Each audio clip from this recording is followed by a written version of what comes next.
Day 9 of the federal trial against music mogul Sean Combs took an unexpected turn as the courtroom welcomed a star witness whose testimony shocked the proceedings. Scott Cudi, better known to the world as Kid Cudi, the acclaimed rapper and actor, arrived not with the solemnity of a typical federal witness, but with a swagger that made it clear this testimony was going to be different. Donning a leather jacket, white t-shirt, and jeans, Cudi exuded casual defiance, and while some in the gallery chuckled as he approached the stand, himself reportedly did not. The tension was palpable as Kid Cudi raised his right hand and swore to tell the truth. The courtroom, packed to the brim despite freezing rain outside, fell silent as he began recounting his story. Much of what the public knew came from prior allegations and Cassie Ventura's civil lawsuit, but hearing it from Cudi himself brought the details into sharp focus. The events centered around a series of disturbing incidents that unfolded in late 2011 and early 2016. Most notably, a Molotov cocktail being thrown into Cudi's car, which he alleged was an act of retaliation after learning about his romantic involvement with Cassie. Cudi explained that it all began with a phone call from Cassie around 5:30 a.m. She sounded distressed. She told him, had found out about their relationship. Concerned for her safety, Cudi picked her up and took her to the Sunset Marquis Hotel. He admitted that he hadn't thought she was still involved with at the time. That assumption, he learned, was gravely mistaken. According to Cudi, he had asked Cassie for his address, and Cassie gave it to him. This point, as minor as it may seem, became a linchpin in both prosecution and defense narratives. At the hotel, Cudi received a panicked call from Capricorn Clark, a mutual friend of Cassie and an employee of Diddy. Clark was on the verge of tears, saying that she and another unidentified man were inside Cudi's home. She claimed she had been forced there against her will. When Cudi rushed home, he phoned on the way shouting, "Mother, are you in my house?" Diddy responded calmly, "I just want to talk to you. I'm here waiting for you." Cudi testified that the calmness in voice was unnerving. When he arrived, he found his home ransacked. Expensive Chanel gifts had been opened on the kitchen counter. His dog, normally allowed to roam freely, had been locked inside the bathroom.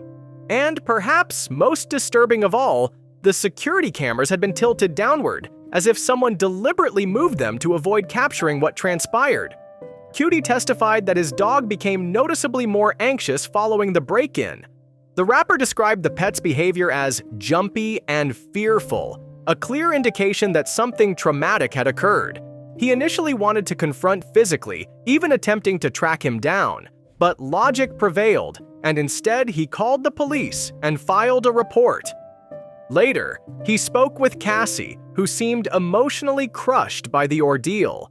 Then came the most shocking incident. Just weeks later, on January 9th, 2016, Cudi's Porsche was firebombed outside his home. The attacker had used a Molotov cocktail, and Cudi provided police with photos taken by his close friend Chip. The pictures showed the burned-out car, the destroyed roof, the charred interior, and the burnt bottle, evidence of an arson attack. Cudi claimed that the police were already on site when he arrived. His reaction, when asked on the stand, was simply, "What the f?" A tragic moment expressed with raw authenticity. Though he never caught the perpetrator in the act, Cudi made it clear he believed Diddy was responsible. His suspicion, he said, was confirmed when Diddy continued to call and text him after the incident. Eventually, a meeting was arranged by intermediaries, D-Rock, one of bodyguards, and Dennis, Cudi's manager. The venue was the exclusive Soho House in Los Angeles. Cudi described the encounter in cinematic detail. He entered the room and saw staring off, silent and unmoved. Cudi testified that he thought Diddy looked like a Marvel supervillain. The courtroom erupted in restrained laughter. Even some jurors reportedly cracked a smile, but not Diddy. He remained stoic. Cassie joined the meeting later. Cudi, disappointed that she was willing to sit with Diddy after everything, nonetheless engaged in the conversation. He confronted Diddy directly, asking, "What are we going to do about my car?" To which Diddy replied, "I don't know what you're talking about." Despite the lack of an admission, the message was clear. Cudi believed was involved and told the court as much. He added that he didn't see Diddy again until years later, ironically, once again at Soho House. That's when Diddy allegedly apologized, saying only, "Sorry for everything." No elaboration, no specifics, just an apology Cudi accepted in silence. But the testimony didn't end there. The prosecution had built Cudi's account to support two crucial charges in their racketeering case: kidnapping and arson, both of which were outlined in Cassie's earlier civil suit. Cudi's story provided a rare first-hand account that the prosecution hoped would bring those charges home to the jury. Cross-examination was led by Brian Steele, a veteran defense attorney known for his work with Young Thug. Steele's approach was calculated, direct, and lacked theatrics. He began by challenging the DNA evidence, or rather, the lack thereof. Fingerprints and biological material were collected from Cudi's home, he said, but they matched a female, not Diddy. The court sustained an objection to this line of questioning, but the seed of doubt had been planted. Steele then shifted focus to Cassie. He suggested she had manipulated both Diddy and Cudi, referencing that it was Cassie who had provided with Cudi's address. He even implied that the attack on Cudi's car may have been carried out by a deranged fan, given Cudi's fame during that time. When asked if he and Cassie had done drugs together, Cudi replied candidly, "We smoked some weed." The defense tried pressing into the intimacy of their relationship, but repeated sidebars and sustained objections kept most of it from the jury's ears.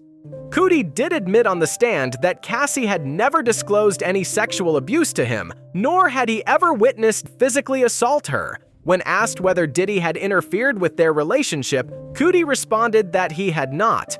These answers, while seemingly benign, played into the defense's larger strategy to question Cassie's credibility and suggest that her narrative may be exaggerated or worse, fabricated. Still, the courtroom remained captivated.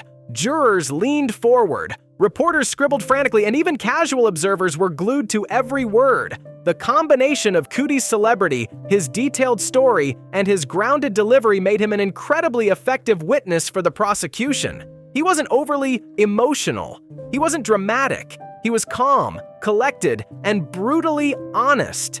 This testimony capped a week of explosive developments in a trial that is becoming one of the most watched celebrity courtroom dramas in recent memory. From accusations of secret hotel aliases to the destruction of luxury vehicles and the emotional unraveling of once untouchable public figures, the courtroom drama surrounding Sean Diddy Combs is far from over. As the trial continues, prosecutors are expected to call additional key witnesses, including Capricorn Clark, who may corroborate Cudi's account of being taken to his home under duress. Her testimony is expected to be pivotal, especially in substantiating the kidnapping allegation. The defense, meanwhile, continues to cast Cassie Ventura as an unreliable narrator. They suggest she manipulated those around her and leveraged her relationships for personal gain. It's a risky tactic, one that might resonate with the jury or backfire spectacularly. No matter how this trial ends, Kid Cudi's day on the witness stand has changed the landscape of the case. What began as a personal love triangle between three public figures has evolved into a potentially career-ending saga of violence, retaliation, and power. And now, with the world watching, the next chapter waits to be written. As the trial pushes forward into its third week, the prosecution's next move is crucial. After Cudi's bombshell testimony, attention is now turning to Capricorn Clark. According to earlier reports and Cassie's previous lawsuit, Clark had once been a close confidant to both Cassie and Diddy. But her role as an alleged witness to coercion and potential abduction may reshape the trajectory of this case. Sources familiar with the court's plans reveal that Clark's testimony will detail the events surrounding the December 2011 break-in at Kid Cudi's residence. Specifically, she's expected to testify that she was forcibly taken by Diddy and another man to Cudi's home. If this is corroborated under oath, it would not only strengthen the kidnapping charge, but also paint a picture of systemic intimidation used to silence and control Diddy's inner circle. Court insiders are speculating that the prosecution may also introduce new digital evidence, including phone records and surveillance metadata, to support Cudi and Cassie's timeline. The defense will likely move to block any evidence not previously disclosed, but legal experts say the court may permit it if it's proven foundational to the government's theory of organized criminal behavior.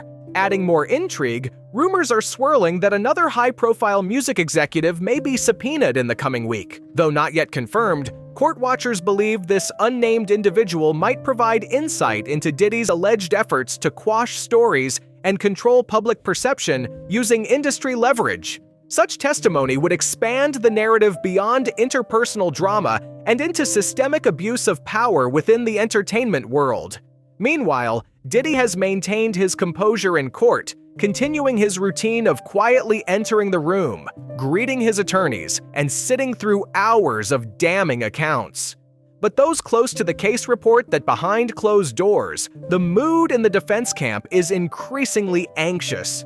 The combination of celebrity witnesses, corroborating accounts, and photographic evidence is building a narrative that's hard to refute. Outside the courthouse, public opinion remains divided. While some fans rally around the presumption of innocence, others are deeply disturbed by the consistency and emotional weight of the testimonies. Social media remains a battlefield of hashtags, opinions, and speculation. For Kid Cudi, his testimony marks more than just a legal appearance. It's a personal reckoning. Once a figure operating on the periphery of this scandal, he has now emerged as a central player. His choice to testify, despite potential career risks, signals that this trial isn't just about Diddy. It's about a culture of silence, of fear, and of unchecked power finally being put on trial.